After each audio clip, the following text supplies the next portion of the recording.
So I'm here standing in a location reflecting one of the darkest periods in American history. Behind me is Christ Episcopal Church, and it's in Dorchester County, Maryland. This is Cambridge, Maryland. This is the birthplace of Harriet Tubman. And it was actually here on the steps of the county courthouse, which is right across the street from this church, that Kessie Aboli, Harriet Tubman's niece, was slated to be sold.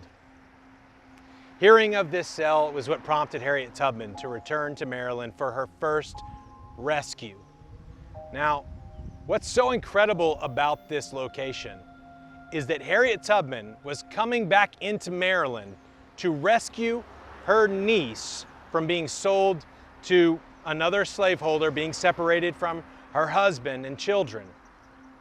And she had to come to a place that was in the shadow of the steeple of a then Bible-believing church. Most of the slaveholders here in Maryland considered themselves to be benevolent Christians who were just doing what God had ordained and didn't think twice about the fact that they were buying and selling image bearers of the living God right outside of the place where they worshiped. This is actually very similar to what we find in America today. We find churches, Bible-believing churches, just down the street from child sacrifice centers where image bearers are being daily, hourly destroyed within walking distance of the places where people go to worship the living God. This is a major issue in our culture.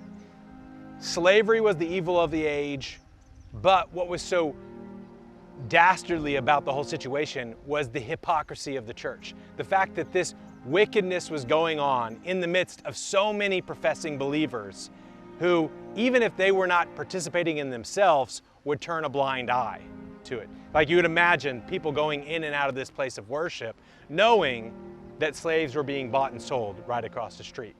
No different than people going to and from their coffee shops where they have their quiet times, going to and from church, driving past abortion mills on a regular basis, day in, day out, never thinking about just how much darkness is going on in their midst. This is something that we haven't gotten over. Of course, America has gotten over the fact that slaveholding is a sin, and we all now pretend that we would have, had we lived at this period, been disgusted by the auction block right outside of our church building. But the fact of the matter is most people today, even professing Bible-believing Christians, are not disgusted by the fact that there are child sacrifice centers sharing the same roads as their places of worship.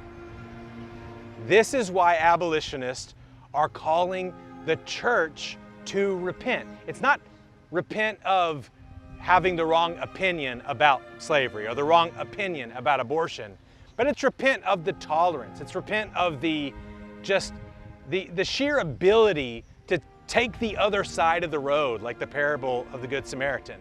That this goes on in our midst and we vote against it, we may give a little money against it, but by and large, we ignore it. It's as though they're buying and selling people in our church parking lots. When we have people who are coming in and out of our churches who are murdering their children. This is why abolitionists say, church, repent. So just as Francis Schaeffer said of our age, that every abortion mill ought to have a sign outside of it saying, open by permission of the church. In the antebellum period, every auction block should have had a sign out saying, this is being done with permission of the church. And it's symbolized right here. Auction block in the shadow of this steeple. And in the state of Oklahoma, we have child sacrifice centers walking distance from places of worship. We must repent.